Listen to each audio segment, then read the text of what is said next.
Welcome to our channel. Today we how to backup Final Cut Pro libraries to iCloud Drive, full guide step by step clearly.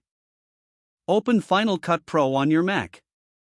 Locate the library you wish to backup in the Libraries panel. Right-click on the library. Select Show in Finder from the context menu. This will open a Finder window displaying the location of your library. Ensure that your iCloud Drive is set up and syncing with your Mac. Open a new Finder window and click on iCloud Drive in the sidebar. Create a new folder specifically for Final Cut Pro backups.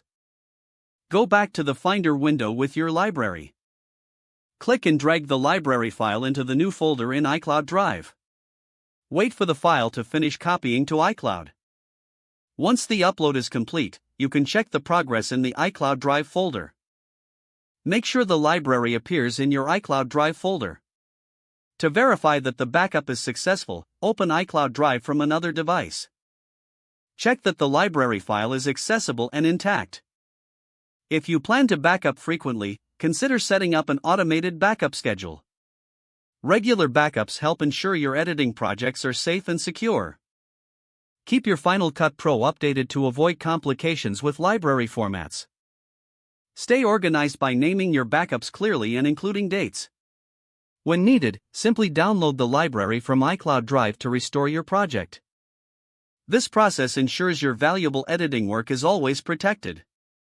If the page does not load, refresh the browser or try again in a private or incognito window. Make sure you are using the correct email address, then retype it carefully to avoid small typos. If your password is not accepted, use the reset option and create a new strong password you can remember. Check your spam folder for verification or security emails, then complete any requested confirmation steps.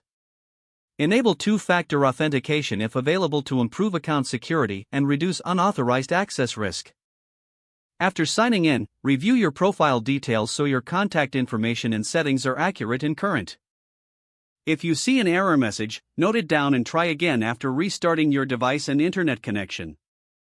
Don't forget to like this video and subscribe to our channel for more step-by-step tech guides.